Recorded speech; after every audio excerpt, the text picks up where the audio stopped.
Coping with Ghosting, the podcast that provides hope, healing, and understanding for anyone who's been ghosted. I'm your host, Greta, and today's focus is on a research paper called Ghosting, Social Rejection Without Explanation, but Not Without Care, published in Journal of Experimental Psychology General in 2024 by YeJin and Nadav Klein, both of whom are with me today. Welcome to Coping with Ghosting. Good to be here. Thank you so much for inviting us, Greta. I'm beyond grateful that you are here. I think this is such an interesting paper, and a lot of research needs to be done in this area. So good on you for tackling it. And I'd love for you to please share a little bit about the work that you do and what led you to research ghosting. YeJin, if you would want to begin, that would be great. Of course. So I'm currently a PhD student at NYU Stern, and it's a business school, but I'm one of the few psychologists in the business school, and I really, really care about what are people's psychology, the way they think, and their biases that prevent people from engaging in behaviors, especially building relationships that are actually mutually beneficial. And actually, the main thing that occupies my time recently is on play and how that strengthens relationships. So it can almost be viewed as the converse of ghosting. But I had the huge privilege of working with Nadav since, can you believe it, early 2020 on this project. And it was right when COVID began. So I think it wasn't, obviously we weren't excited about COVID, but it was very applicable to the context of everything moving online, and Nadav can probably speak to that a lot more too. Thank you. Yes, Nadav, I'd like to hear about the work you do and what led you to do this as well. Yeah, I mean, I'm very interested in how people misunderstand each other with the aim of helping them understand each other better. When I was a little kid, I would sit around in the school yard instead of playing ball or whatever. I would sit on the bench and the people would walk by, kids and teachers, and I would try to psychoanalyze them based on complete gibberish. But now I do the same, but with some evidence, so it's hopefully less gibberish. And it struck us at the time that ghosting, which is a fairly common behavior, is a particular behavior. It's particularly likely that people would misunderstand each other because ghosting by definition doesn't have feedback or doesn't have explanation for why a relationship ends or doesn't begin or doesn't continue. And so that seemed like a good place to start looking, basically. So here we are a few years later. Yes, I see. It's so fascinating. I would like to begin by sharing the definition of ghosting that I use on this podcast. I think there's so many definitions, and I just want to clarify that I'm using the Oxford Dictionaries, which is the practice of ending a personal relationship with someone by suddenly and without explanation withdrawing from all communication. And so this is different than leaving an abusive situation without a goodbye or disappearing after a boundary has been violated. And for your paper, I read that you defined it as the act of ending a relationship by ignoring another person's attempts to connect. Yep. Yeah. We weren't considering abusive relationships as one of the categories. Obviously, in real life, it is definitely exists. So I wouldn't also include that in ghosting. But we tried to ask our participants or people how they would define ghosting. And those are the things that came up. So ending a relationship, whether it was an expectation of it continuing or there was an expectation of response. So it's the ending part that's important and the without an explanation part that's important. And if you think about it, it's kind of an odd behavior because when you're expected to do something, such as give an explanation or connect with somebody, people usually comply, they usually conform. Being a sheep is a very strong thing for people. So this is a little bit of a norm violation, like you're violating a norm, you're violating another person's expectation of you. So it is interesting that it's so common to see this behavior. So I know this study contains 8 experiments. Could you please share an overview of this study in general? There's so many ways to approach a research topic and ultimately write a paper, but I think both Nadav and I are very much what we call phenomenologically driven scholars. We're really intrigued by a social phenomena. We care about it, especially the psychology of it, and where this misunderstanding, as Nadav talked about earlier, arises. And um, I think based on our personal experience, because we both were honest enough to acknowledge that we both have been ghosters and ghosties in our lives. And somehow, when we are ghosting people, we don't feel like that bad about it, that guilty about it, even though it is a norm violation. Whereas when we're recipients of a ghost, it hurts us painfully. It's a really um difficult experience. So that led us to think, okay, there might be these misperceptions undergirding this behavior. And so why don't we begin with a really simple experiment, asking people to recall a time that they were either ghosted or have been ghosted. And because it's an experiment, everything else is the same in terms of like what the prompt is and the types of measures that they respond after that. But it's only that the perspective that they take is different. And we saw remarkable differences in what ghosties actually experience. So they felt like a lot more negative emotions. They also felt like the other party cared about them less, when in fact, ghosters actually cared about them a lot more. And they mispredicted the impact that they had. And so after these scenario experiments it's real and recall studies, it was really important for us to find a creative way to actually reenact ghosting in a lab so that you can take away all these other confounding factors that might cause reviewers and other readers to be like, wait, isn't this another extraneous variable?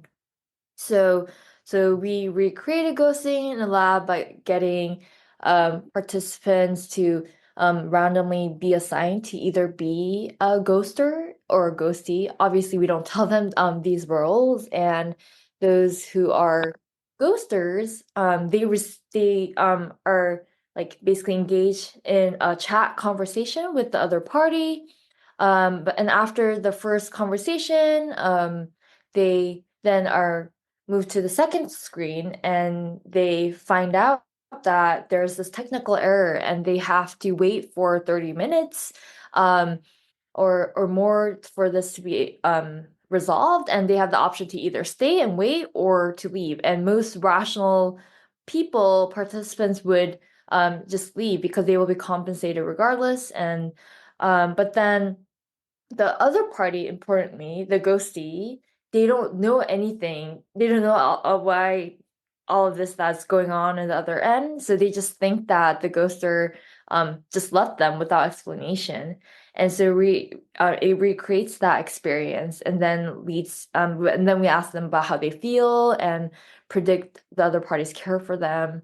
So I think that was the most cool study that we ran for this. And um, the final thing I want to mention is that in addition to the experiments, we ran 3 pilot studies that was really important to disentangle ghosting with other related rejection behaviors like direct rejection, ostracism, and that showed not through experiments, but like inductively using all the essays that were generated to code using text analysis on how it differs conceptually, and we also found evidence for that. So I think overall it's a really cool package using a lot of different methods to show that ghosting is real. It's a phenomena. It's something that's been neglected, and social scientists should care about this, and more people should study it. Right. And it's interesting because in ghosting, the ghosters are always the bad guy, right? Because they are the ones that are violating norms and not responding back. But if you look at their perspective, and we also consulted, as Eugene said, our experiences, having ghosted others.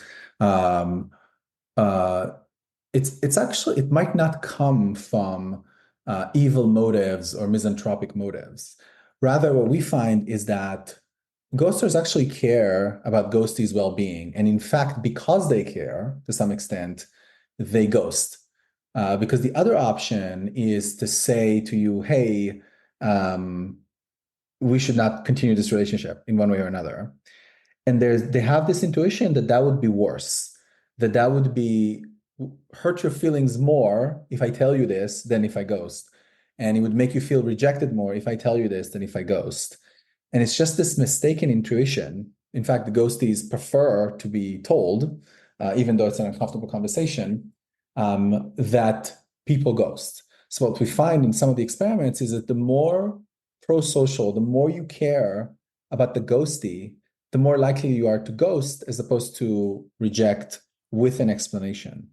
And it's just this misunderstanding. So it doesn't come from ill motives. In fact, ironically, it comes from empathy and caring for the other person that people decide to ghost.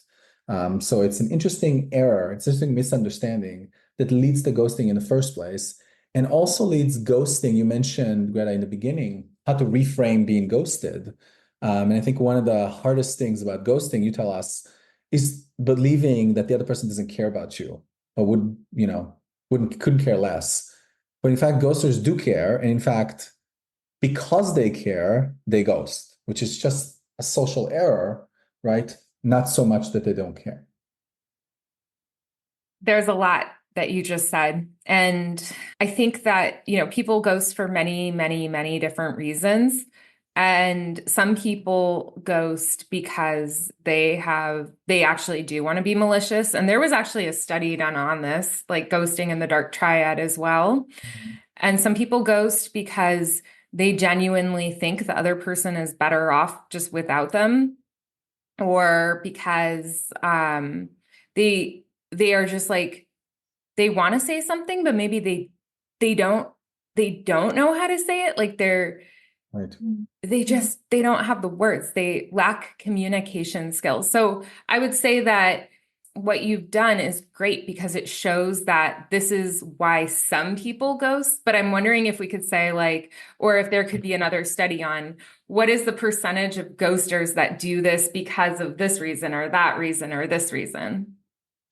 So we also measure, so we just talked about motives for ghosting that are, I care for the other person, but because I care, I don't understand how really they would feel if they ghost. So I ghost because I think that's the caring thing to do. Yeah. We also measure self-interested motives, which is like, I don't want to feel inconvenienced, or I don't want to feel uncomfortable myself to have this hard conversation. And that's certainly there. Although it's not misunderstood by ghosties. In fact, for the most part, they kind of get the amount of self-interested motives.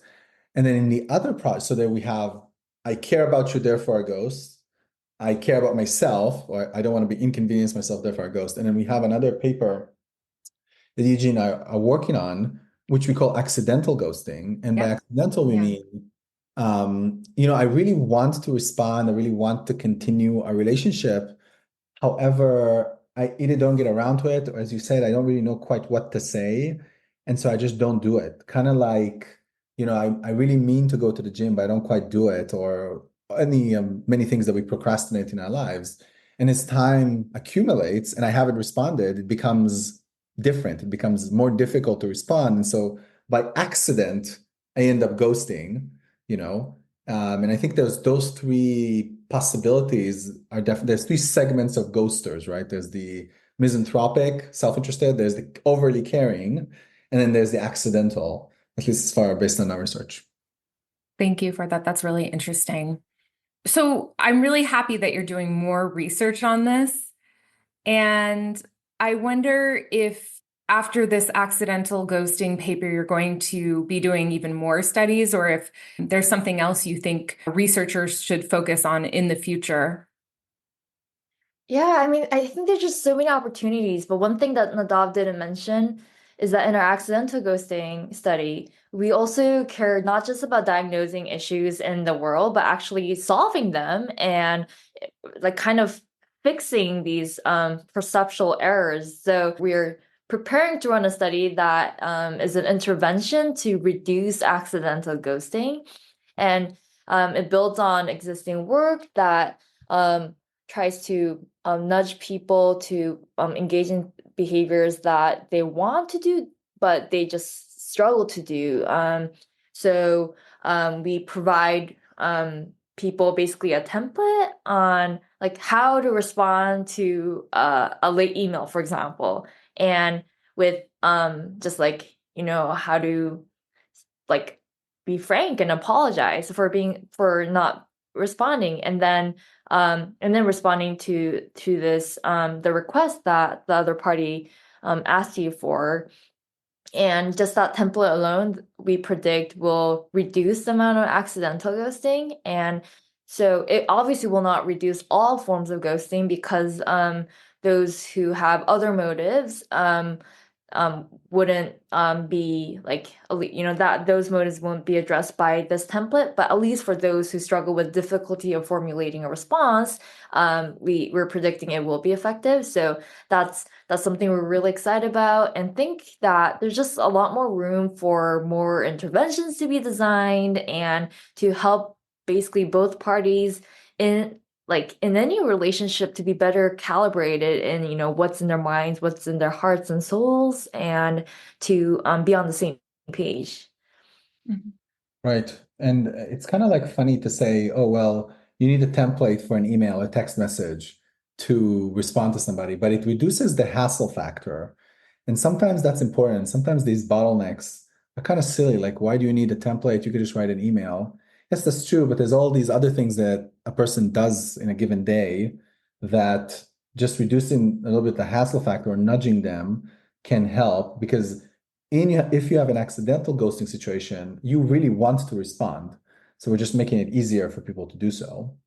Having said that, Greta, I think I surmise that you have, so far we've really analyzed ghosters, and I surmise you have a less sanguine attitude about ghosters than our research suggests, at least in some of the cases. So thought I'd float that into our conversation. Yeah, absolutely. I did ask the listeners to provide their feedback on your paper as well. I'm going to read it. Keep in mind that my listeners are people who are really hurting after being ghosted. And so I have a lot of compassion from where they're coming from. So this is what somebody said. This sounds like an excuse on the ghost's part. Leaving someone in the dark and confused is the most evil thing anyone has ever done to me.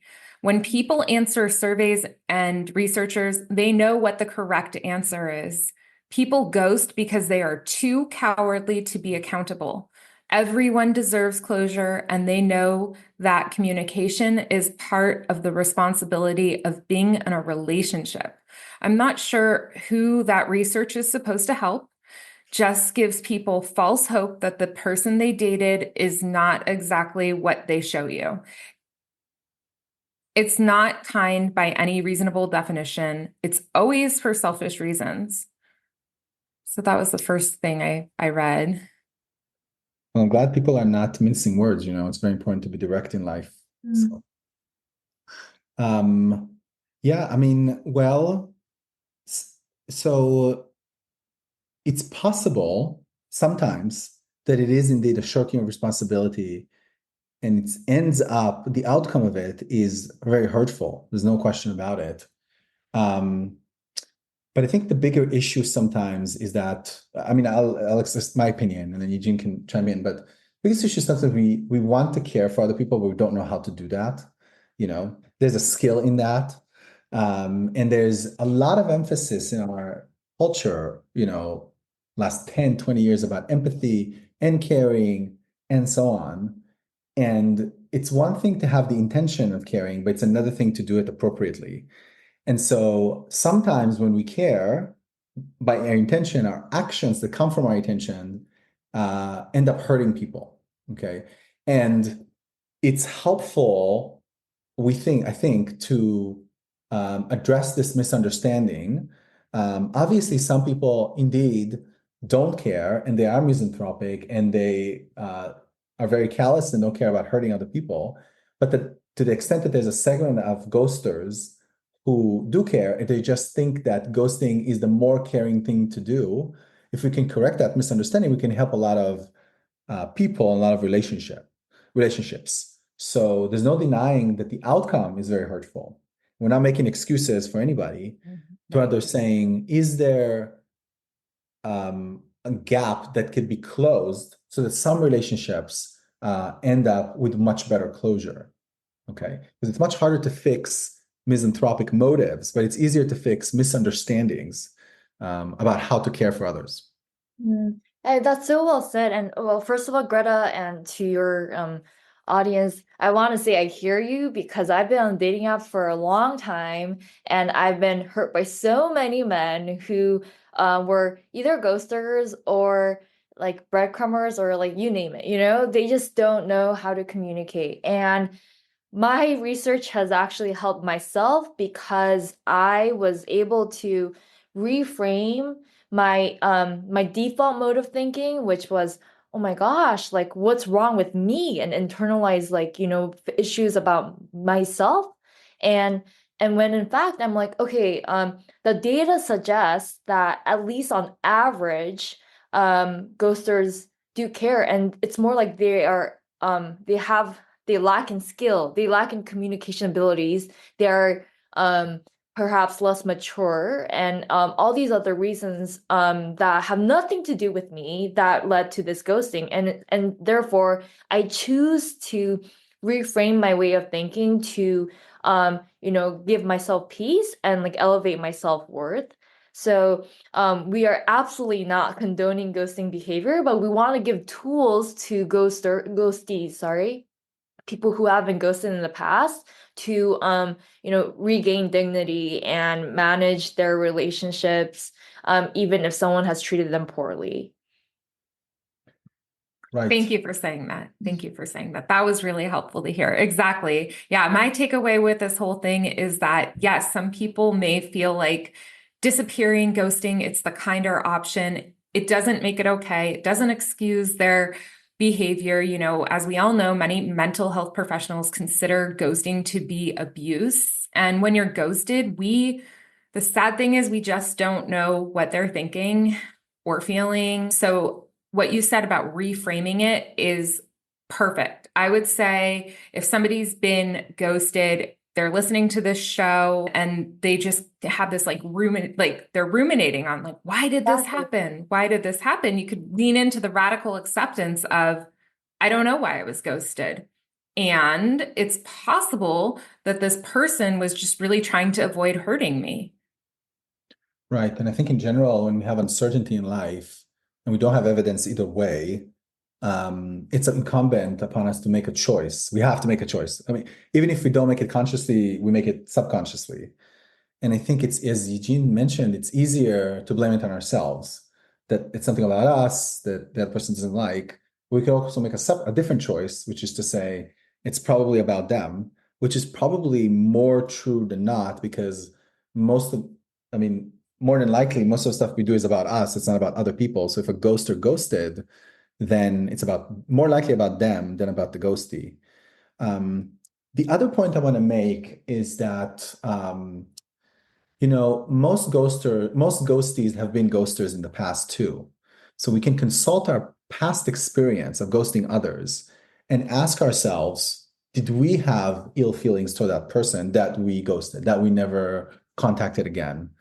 And I would suggest for most of us, it's not so much ill feelings. It's just either we were too busy or we had this indeficient skill of caring. We thought we were caring for that person, but in fact we weren't. So many people have the experience of both being a ghoster and a ghostie, and that can also be a source of information and reframing. I have another note from a listener. Somebody said, the kindness and wish not to hurt others by disappearing is more related to people-pleasing tendencies of the distancer, rooted in self-centeredness and avoidance to face their perceived sense of self and denial of how their actions affect others, and difficulty in facing the end of the relationship. I see it as another maladaptive coping mechanism. Right. And you see this in business a lot, that people want to be liked. And obviously, it's natural. We don't want to be hated by other people. But the goal of being liked can carry a lot of problems. Okay. One of them is that you end up ghosting other people because you don't want to have a difficult conversation with them, difficult for you and maybe for them. And you want them to like you. So let's not have a difficult conversation. Let's just, ignore that responsibility. And it comes up in a lot of situations. A lot of situations, one might be negative feedback. So if we work together and I got to give you corrective feedback, I might not do it, or I might sugarcoat it. Or it comes up with situations where there is a crisis coming and I don't let you know about it until it's almost too late because I don't want to have the conversation. I keep postponing it. So this obviously it makes sense that we want to be liked. It's very human. But if you take it to an extreme, then you're not going to have difficult conversations, and you kind of shirk your responsibility to have difficult conversations with people that you ironically care about. Absolutely. YeJin, do you have thoughts about that? Yeah, I mean, like building on that, just because like I have to admit that I'm also a people pleaser. I needed to learn how to engage in hard conversations, hard circumstances, difficult people in general. And one thing I learned a lot through cognitive behavioral therapy is to um, learn to just shift the mode of your behavior from one of defend mode to discover mode. And we actually teach this in Stern's undergrad class. So I helped teach a class with Jonathan Haidt on like flourishing, and it's all about using positive psychology to help students become more resilient. And one of the first things we teach in the class is, okay, the currently so much of our life, whether it be technology or anxiety in general, is making us live like in defend mode. And it's like being very risk averse and try like choosing to interpret everything in around your circumstances something that's going to harm you. So you're trying to like flee and like um but actually, humans are meant to live in discover mode and to be open to possibilities, to be agentic and um, be proactive with all that you have in your life. And that like simple shifting, ultimately the surrounding nature of the world doesn't change, but your mindset radically changes how you approach things. And it has also hugely affected how students began to form relationships, whether it be romantic or platonic ones, in undergrad.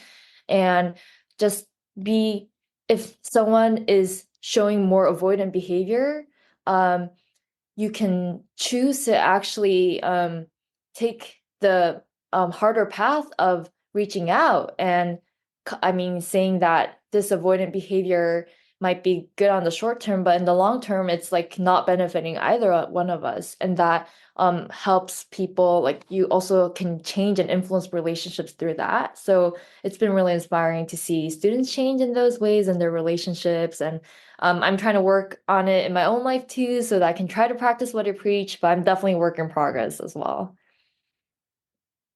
Right. And I I love think to build on that, another intervention to help is to acquire skills of having difficult conversations with other people.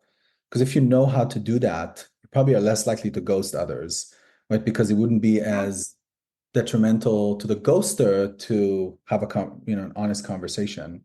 And there are various ways of doing that. I mean, the intuitive way is like to tell another person, okay, we have to end this relationship, and here's why, or skirt around the issue, or sugarcoat it, or not wanting to hurt, and it's kind of a mess. And you enter a conversation like that with a lot of uncertainty, and you don't know how you'd behave, and so on. But you can also do it differently. You can solicit the other person's responses. So if you want to end a relationship or if you want to end a friendship, you can ask questions. How do you think we're doing? Okay. What is going well for you? What is not going well for you? And then kind of engage in conversation with the other person, and then state your own opinion after the other person participated and they had a chance to say their piece. And of course, it's not going to make the conversation more pleasant, but it's going to make the conversation more reciprocal and more participatory. And at the end, even though maybe the relationship is over, everybody walks away still friends or still friendly without any trauma or any pain. And so if we can increase or better skills, if we have better skills, I think we can reduce a lot of pain due to misunderstandings. I agree completely. I think open, honest, respectful, clear communication is key in relationships. And I definitely intend on having more podcast episodes that are dedicated to how to break up with someone in a way that's caring and considerate, or how to break up with a friend or a family member. Just like how can you do that? Like this is the whole next phase of my work.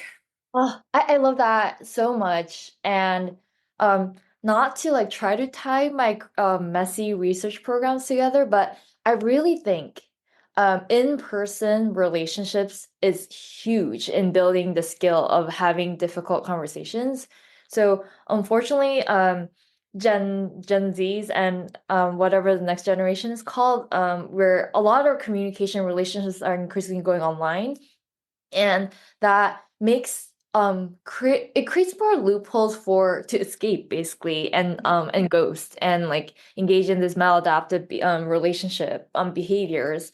But when you're in person, you are forced to confront this person, and it also humanizes them because you actually see a person right in front of you, and you have to like you see the humanity in them basically. And so through like in-person relationships, I really think a lot of these problems with their communication is like just like easily reduced and resolved. And in particular, what you do in these in-person relationships will also matter. And a lot of my work on play looks at how play helps you become more resilient, and helps form more like better communication abilities too.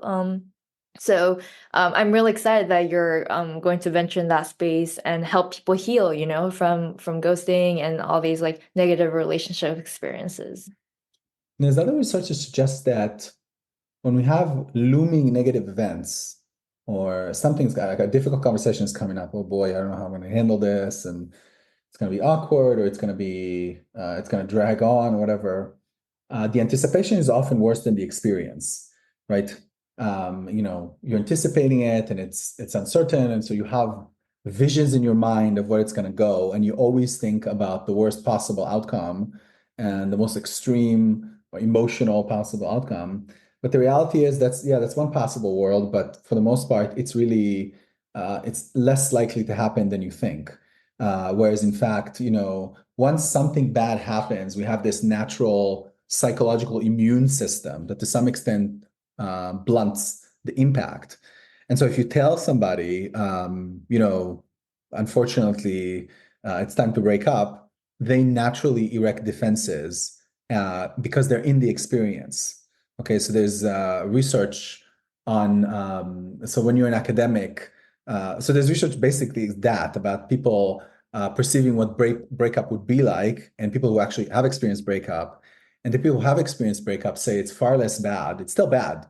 It's not great, but it's far less bad than people who are asked to think about it who are currently in a relationship.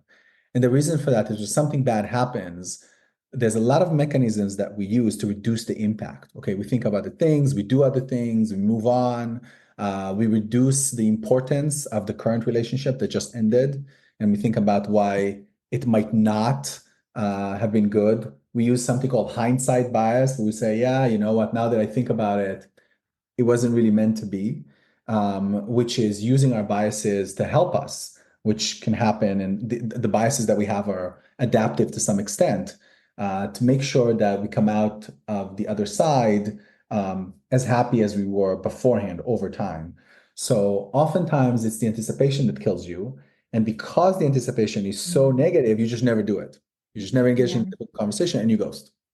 So just going through it often is far less bad than you think.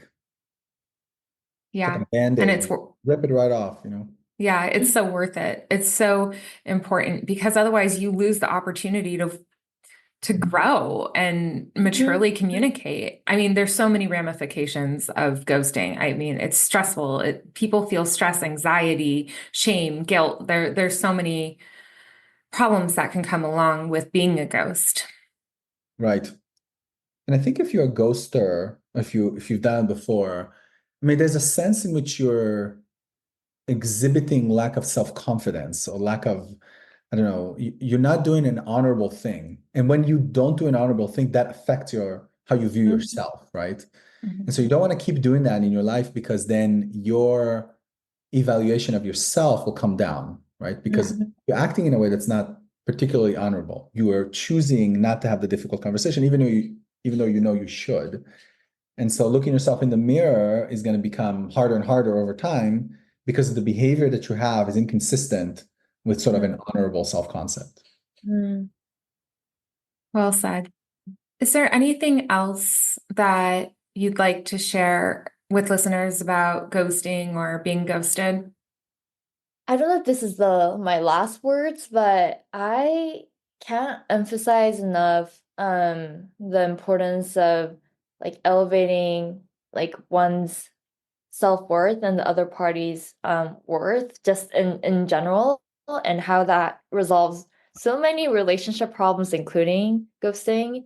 If you um look the other person in the eye and like, wow, this is another human being like made so beautifully and wonderfully, then like I don't think it would be much harder to treat them poorly. And so I mean, ultimately we're not ghosting scholars per se, but we really care about like how do you help people live more optimally, and how to improve like organizations through that. And so um but perhaps that all ultimately boils down to like how you view a human worth, and always be conscious to, elevate that. Right. And I think another thought, last thought is it kind of matters how you enter a relationship, friendship or romantic relationship, whatever relationship.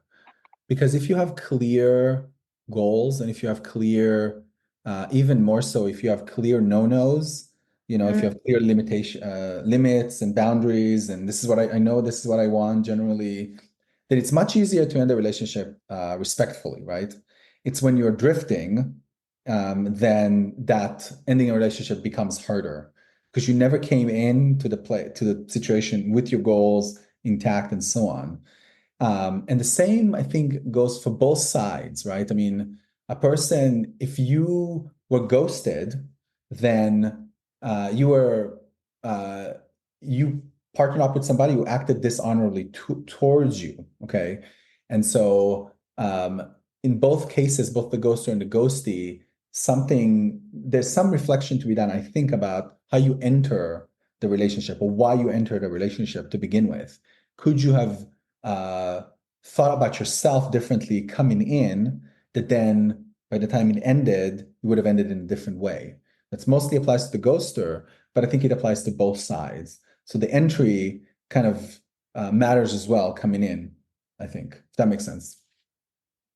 That's so interesting because we talk about ending conversations a lot. We almost never talk about like starting conversations. And like most friendships, they happen like they like start organically because you were like, drinking with someone at a dinner party, for example, and you bump into them, and um start with small talk, and small talk almost never is one that clearly sets your boundaries and who you are and what you don't like. And like professional relationships, like same, or like it's very little of like self-disclosure. So that's such an interesting thought, Nadav. And let me mull on that for a bit more, and see if our next research project should be on starting conversations. It's Right. funny.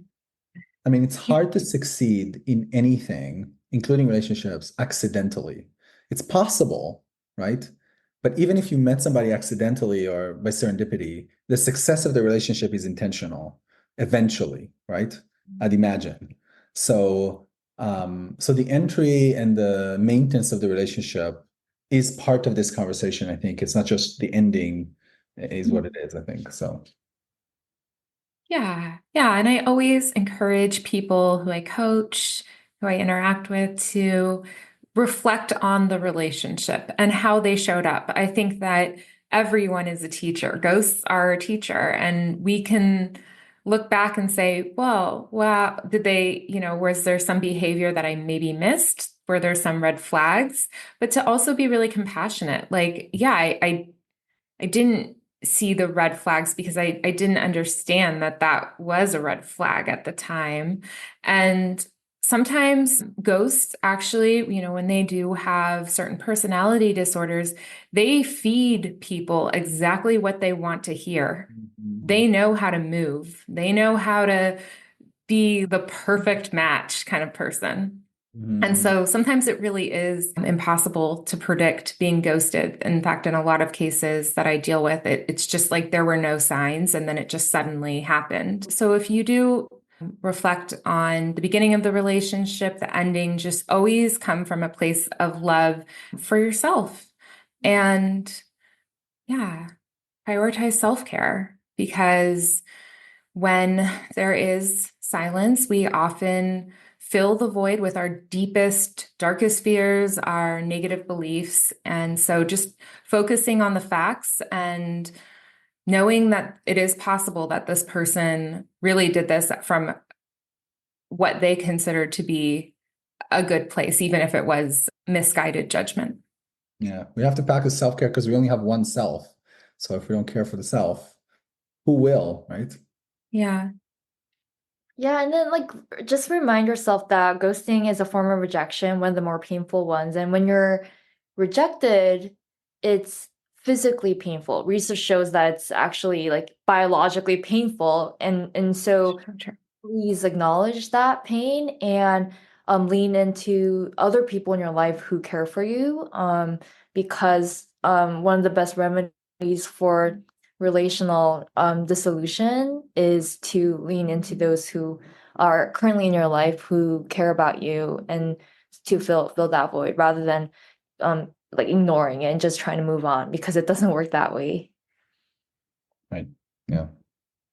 And in the long run, you're probably better off, no? If somebody ghosted you, is that really, is that a long-term prospect? I don't know. I personally am sad that I was ghosted, and I also am very intentional about who I allow into my life. And I want people in relationship to communicate with me authentically and honestly, even if it is hard. Yeah. We have another study in that paper that asked participants to think about asking somebody who ghosted them for advice or help later on. Mm. And it turns out that ghoster is actually much more willing to help than people think, um, which is, it's not the best thing in the world. Somebody who ghosted you, then you ask for advice or help. But at least the hypothetical mental exercise of thinking that way, and the evidence suggests that these ghosters are happy to help, much more happy than we think, is also helpful in reframing. It means that it's not really about you, it's about them.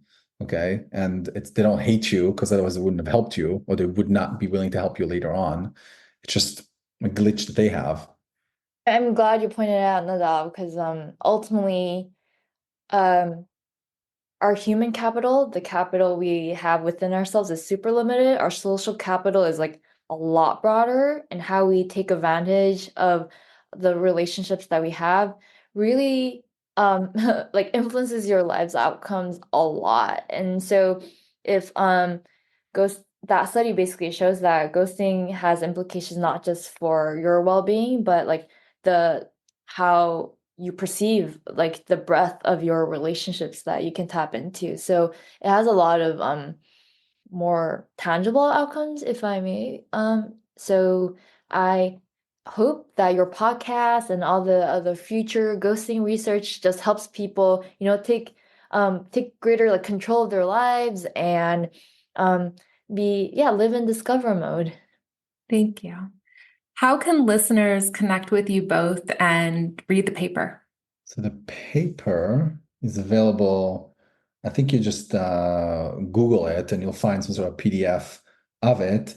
There also are summaries of it so I am in a school called INSEAD, INSEAD, and they have this magazine called INSEAD Knowledge, and so they created a summary of the paper so you can kind of read the summary. YeJin, I'm sure there's a summary somewhere on your end as well. So just Google us, and then you can just email us, and we will not ghost you because Greta, we know Greta sent you, so you're already good.